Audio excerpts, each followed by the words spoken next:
All right, Mayor, tonight you gave your sixth State of the City address. Recovery, rebuilding, resiliency. Those three terms, what do they mean to the City of Columbus? It means that even as challenging as a year as we've been through as a community and as a country, that I am more hopeful about the future of Columbus than I ever have been before.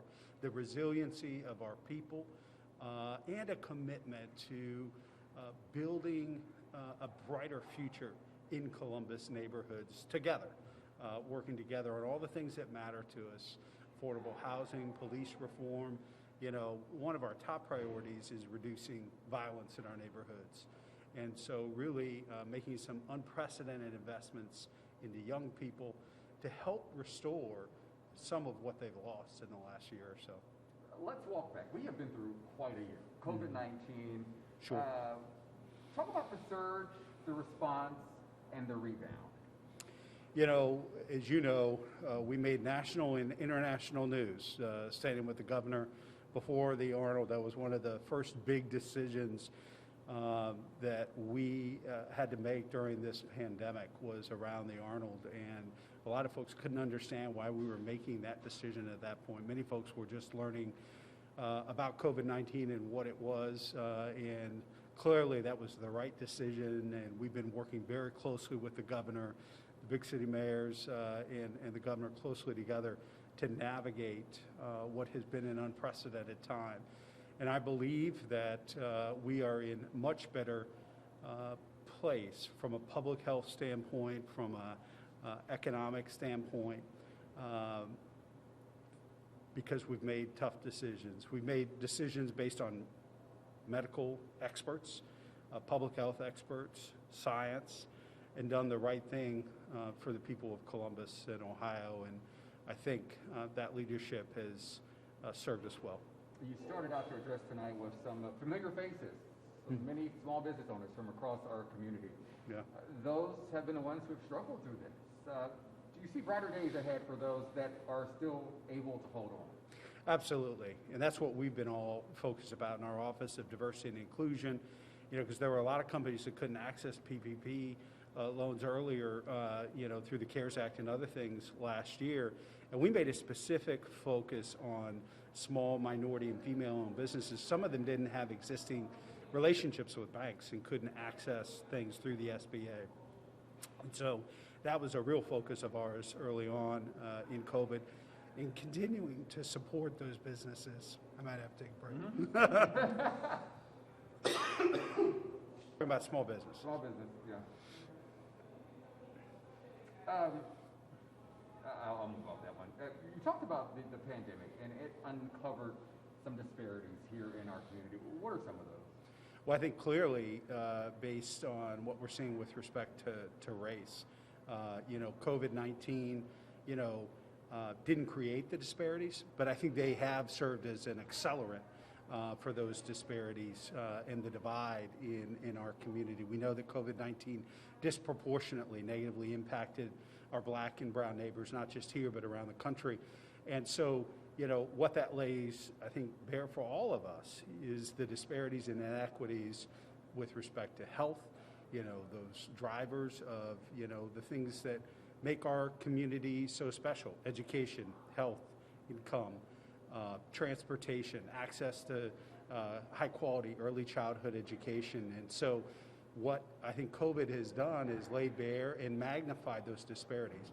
But it also has created a sense of urgency for us to move on this equity agenda, to make sure that everyone in this community is able to share in Columbus's success. And that's why I'm so optimistic about our future. Neighborhoods, neighborhoods, neighborhoods. That's right. Your Top three priorities. Well, and you're standing in, you know, a great example of that. You know, the investment here in Scioto Southland on the south side, but it isn't just about the Linden Community Center, which is a phenomenal project guided by the people of Linden and our neighbors here, but also the complete redesign of Hudson Avenue, a new fire station, new Linden Fresh Market, which will provide fresh fruits and vegetables in a desert here in Linden, as well as access to prescriptions. So it's about all of us coming together to lift up neighborhoods who have been left out of Columbus' success story. That's what the equity agenda is all about. But you made great strides not only here in Linden, but also in the Hilltop area. Yeah. More of that to come in the year ahead for this new year, right? Yeah, but some great success stories. I mean, a great partnership with Sanctuary Night over there that helps women get out of the destructive cycle of human trafficking and gives them a second chance at a new life ahead. Unprecedented investment. We actually have a big hole in the ground, and a building is going to be coming up out of it with the Hilltop Early Childhood Center. We know that the Hilltop has the lowest number of 4- and 5-year-olds enrolled in high-quality early learning anywhere in the city. So we're making this unprecedented investment right next to Highland Elementary School, the Boys and Girls Club there. So it's really going to be a resource campus for young people and families that we think is going to change the trajectory of children on the Hilltop for years to come. Mayor, last State of the City address, you declared racism a public health crisis. Is that still the case here in 2021? Absolutely. I mean, you know, you could make an argument that we're dealing with 400 plus years in this country of systemic racism and the after effects of that. It's something that we need to acknowledge, but it's not enough just to acknowledge and call it out. We have to own the remedy.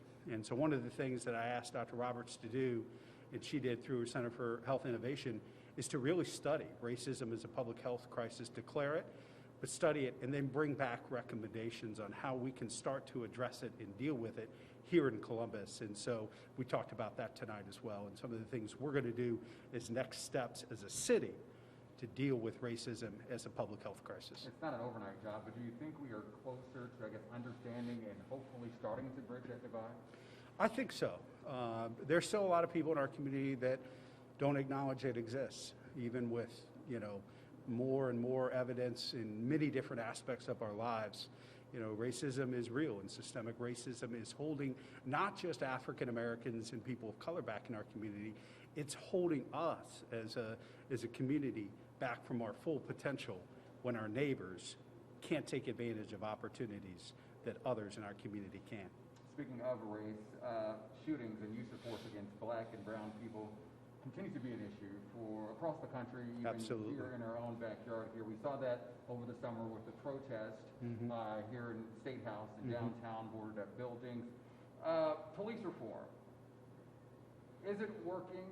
Is this a step that continues to happen? How closer are we to a solution? I know there are steps underway. Sure. But do those appear to be working?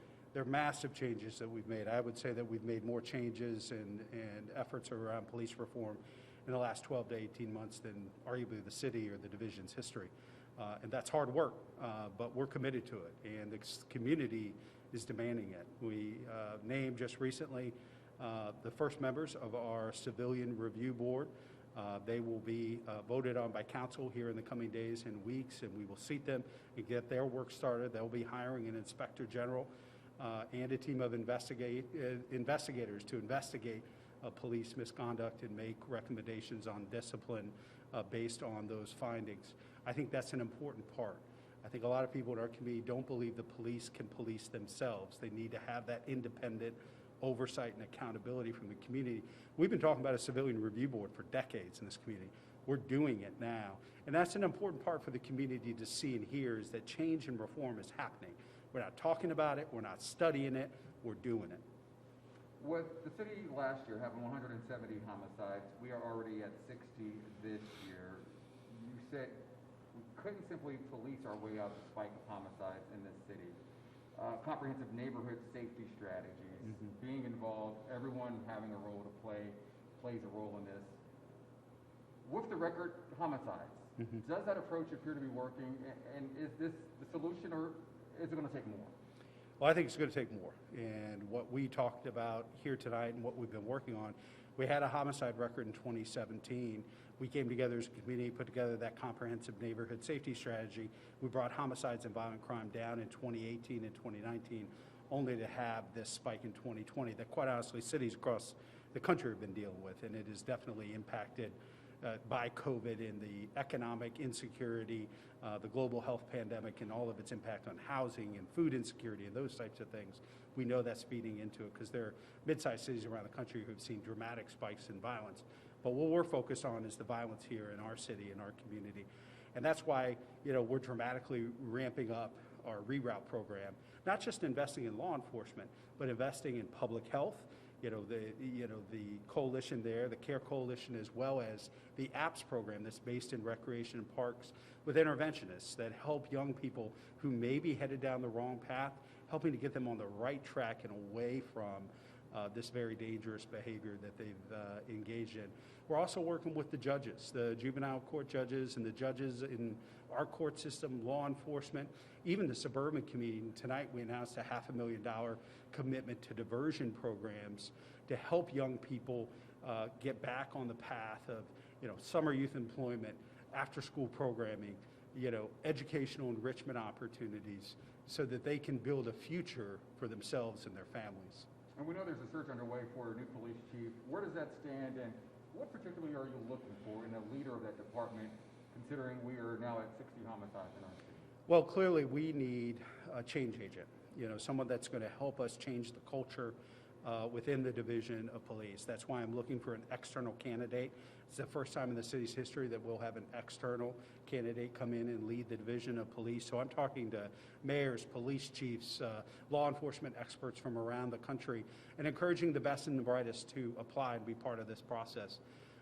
I think we're going to have some really strong candidates, and I think we've also made some changes that's going to make it more attractive to folks from the outside, creating the position of assistant chief so that this new leader will be able to bring a team with them to help them change that culture within the division of police.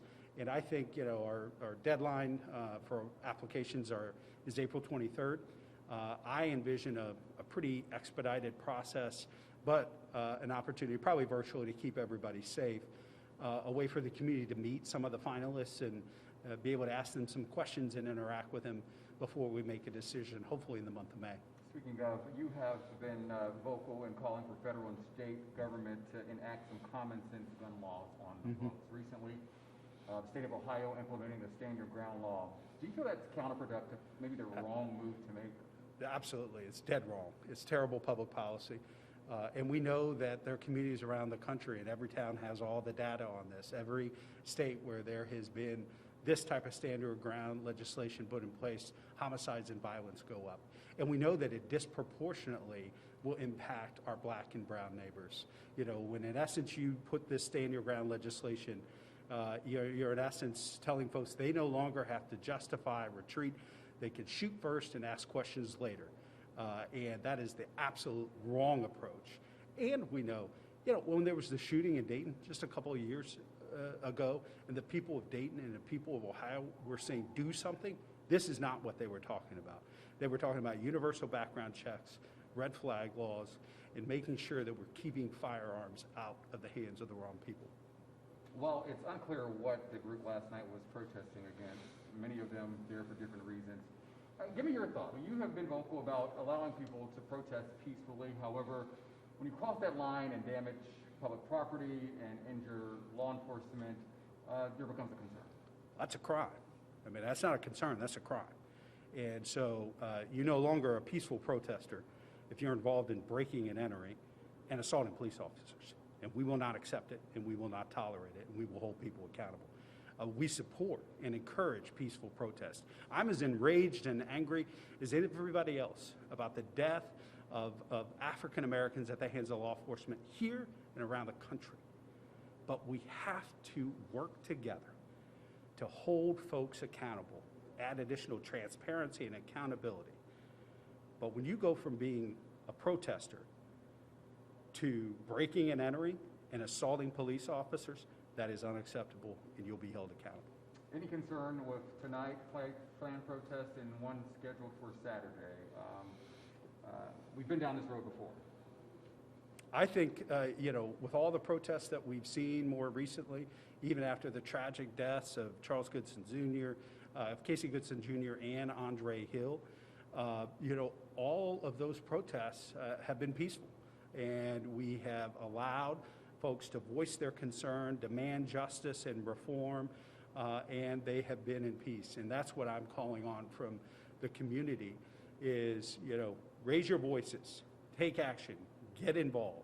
but we have to remain peaceful. And I'm encouraging law enforcement to show the same type of restraint in interacting with folks so that we can make sure that our officers and our peaceful protesters get home safely to their families. Growing pains of a growing city of Columbus continues to grow.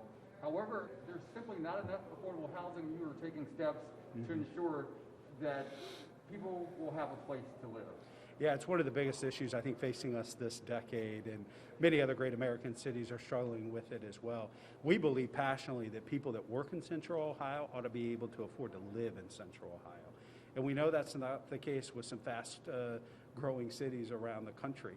And so our plan and our goal that we outlined tonight is to cut in half the number of folks that are paying 50% or more of their income for housing. So that's going to require more units. It's also going to require us to help our residents get better paying jobs, and putting them on an upward trajectory of economic mobility.